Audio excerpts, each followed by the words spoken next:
Howdy folks, it's Dad and James here with Terry Family Adventures, and today we're wearing dirty shirts and we're going to be changing the wheel bearing in our Grand Cherokee. I'll show you how it's done. Terry Family Adventures.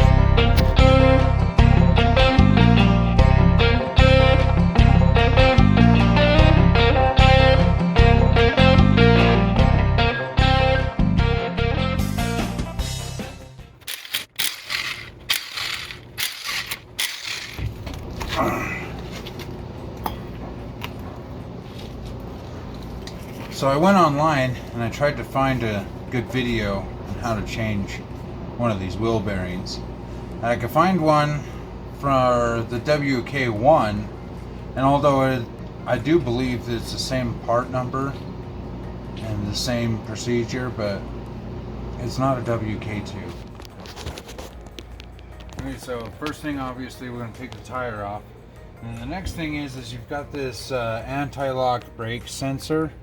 And the wiring is attached to the tube for your brakes, and so it's just got this little pinch clippy. If you need to, you can get a little screwdriver, maybe a bigger screwdriver than that one.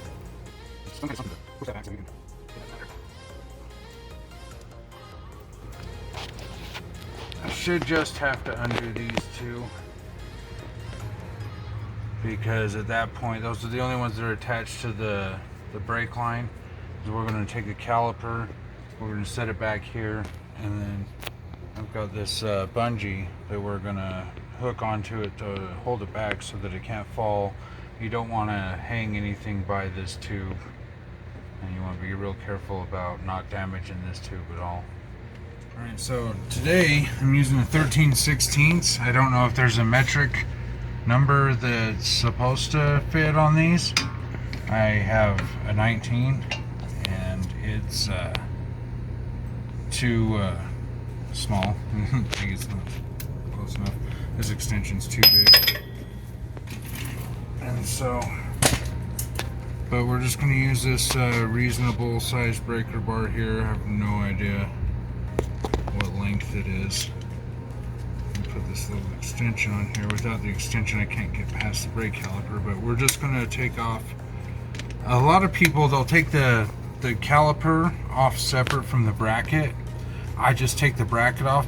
All of it's going to come off as one big piece, and I don't have to mess with it so much.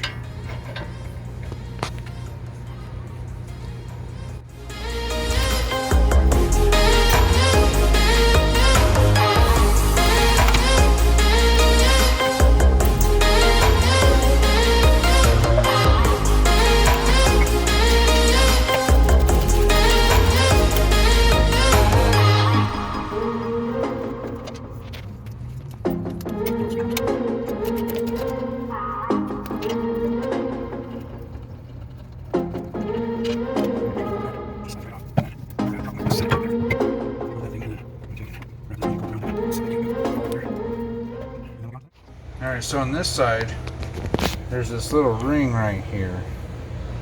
And this ring can be your best friend, or it can be your worst enemy. It's just a little rubber ring. If you forget about it, it'll be your worst enemy. But it's kind of nice, because for you that have done multiple, like brake jobs or whatever, you've taken rotors off. See that nice little rubber ring there? This holds the rotor in place while you mess with everything. It's kind of like those ones with the little screws. The screw just holds the rotor into place while you mess with everything. That's what this little ring does. And so make sure that you pull it out of there. Make sure you don't mess it up out of the way and off. Well, you got to get our rotor off of here. You don't want to hit your braking surface with anything hard metal. So I got my rubber mallet here. Gave everything a squirt down with some PB Blaster to help loosen it up. I'm just going to give it a good whack and get it off of there. And we pull our rotor off. And we went ahead and we took the axle nut off. Now that thing, it was not happy. I had to go online and order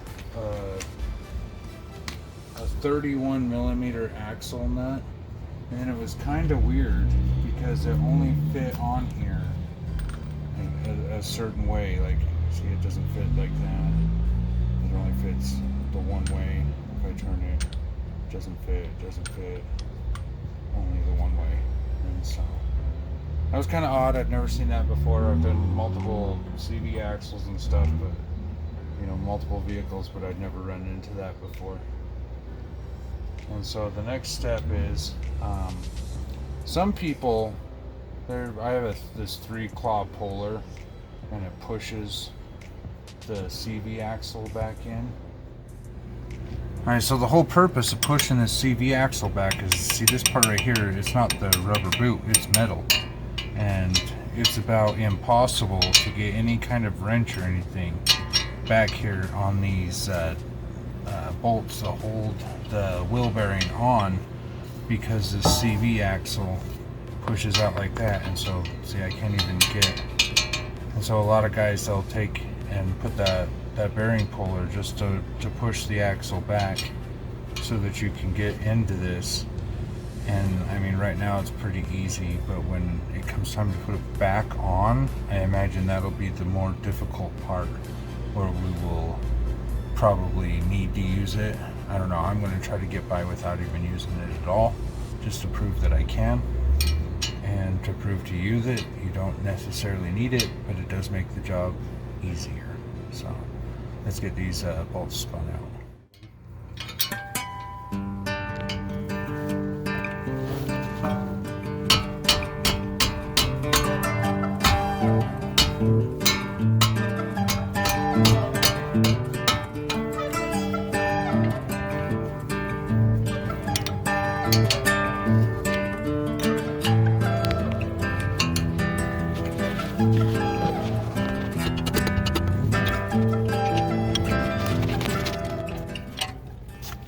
This is the easy one because we get to hit downward on this one. Up. Alright, they're all broke free. The easy part's done. Now we just gotta do the hard part. This is the second reason why you need the bearing puller. I'm just trying to tough guy it out. Is because you gotta push this axle back far enough you can get the bolts out too. See, it barely. Oh.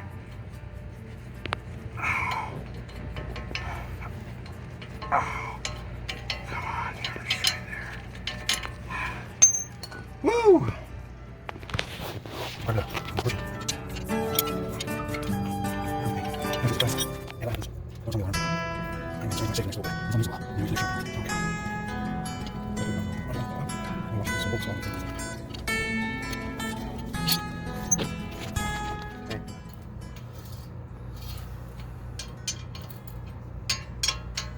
Now, why do I have to be so stubborn and not use the little puller thing?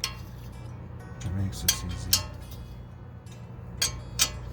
And for the record, nuts that are supposed to be torqued down to 178 foot-pounds, I believe it is. These were not in that tight. Now the axle nut is 229 foot-pounds. That I could believe. Actually, the rusted end, when I was trying to get the bolt out, probably took more force to push past than the actual loosening of the nut from the face of the hub.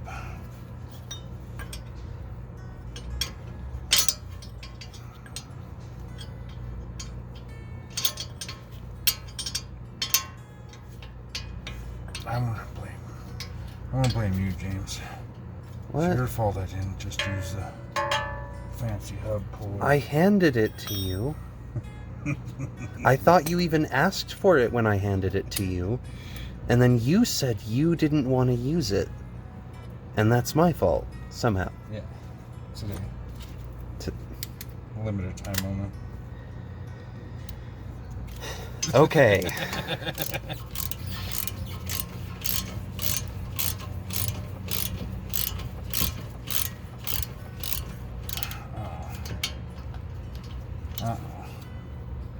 That didn't work out right. Now we're pushed against the clip there. From the CV. Can't get the socket off of there. That's okay. We fingered it out.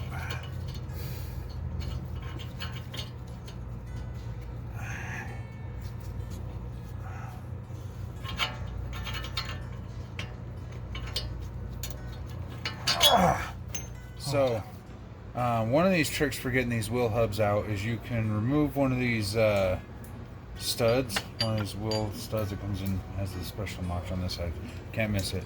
But on the bottom down here, there's a spot where behind this shield, the knuckle is back there, and those things are pretty tough.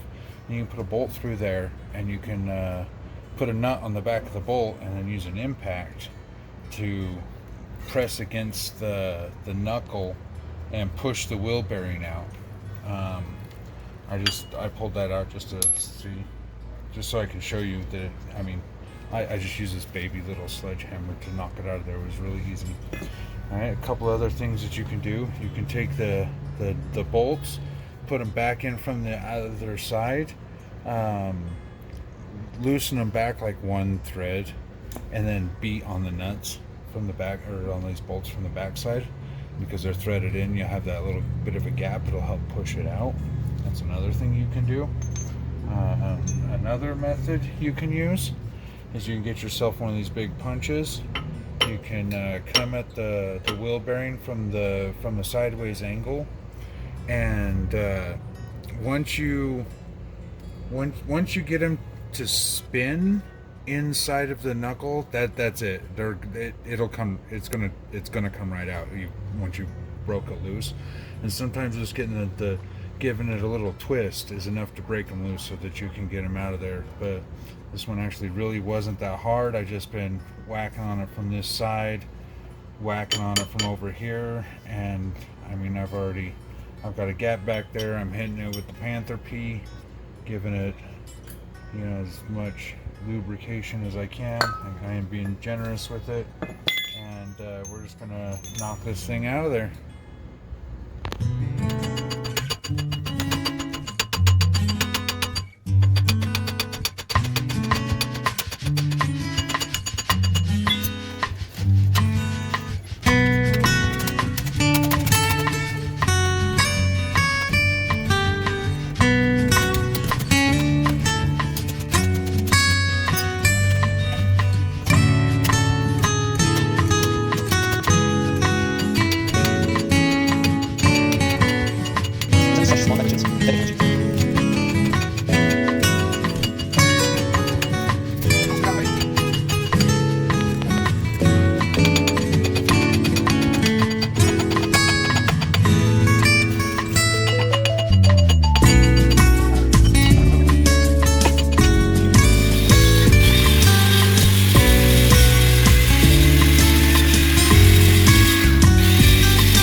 So on these the hub nuts, torque spec is 178 foot-pounds.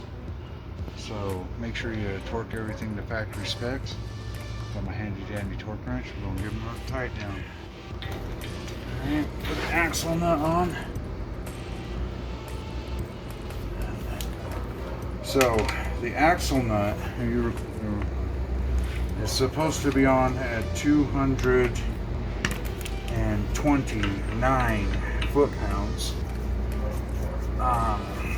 My torque wrench only goes to 200. But this impact is only supposed to be able to do 260.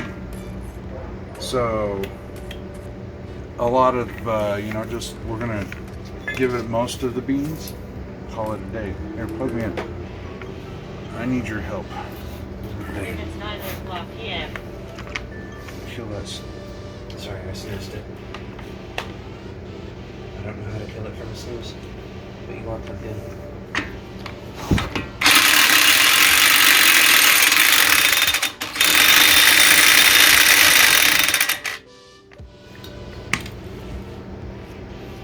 How much you want to bet that's real close to being right?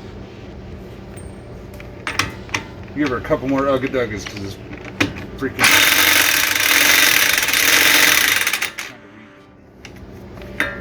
I don't even believe the 260 that it says it can do.